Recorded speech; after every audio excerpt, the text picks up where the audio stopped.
6 mois après l'accident de la route provoqué par Pierre Palmade, alors sous l'emprise de stupéfiants, en Seine-et-Marne, le Parisien retrace la soirée du comédien, ce dimanche 13 août.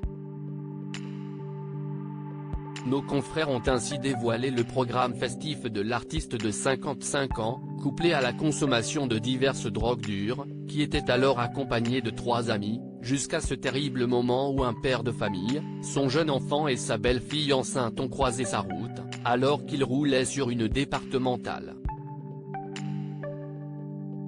Rapidement, le drame a été ébruité dans la presse, puis sur les réseaux sociaux, et plusieurs proches de Pierre Palmade, inquiets, ont tenté de le joindre. Comme le révèlent nos confrères, le portable de l'acteur se trouvait alors chez lui, dans sa maison de Célie-en-Bière.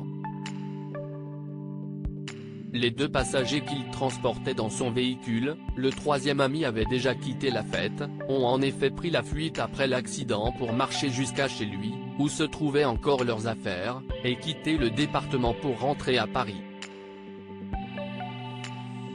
Sur le téléphone du comédien, laissé sur la table de la cuisine, des messages ont été laissés par son ami François Rollin, acteur et humoriste de 70 ans que l'on a pu voir dans la série télévisée Kaamelott.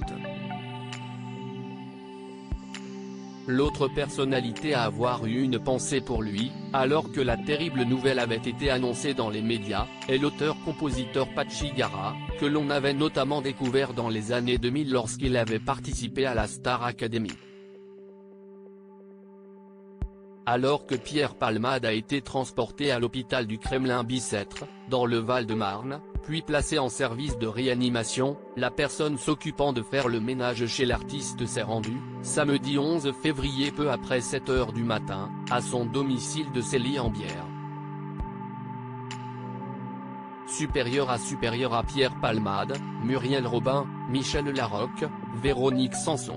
Les femmes de sa vie. Une femme de ménage habituée à nettoyer après les soirées de l'artiste comme à son habitude, cette femme de confiance a fait son travail, du moins en partie, alors que tout était ouvert et que les lumières étaient toujours allumées depuis la veille.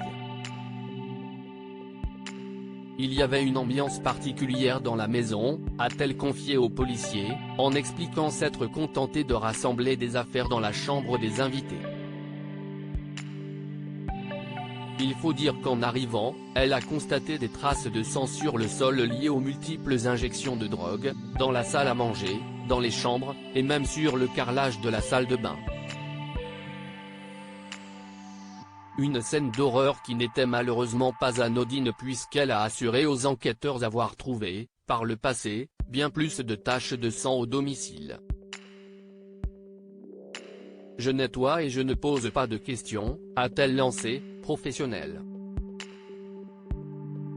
Article écrit avec la collaboration de 6 Médias Crédit Photo, agence.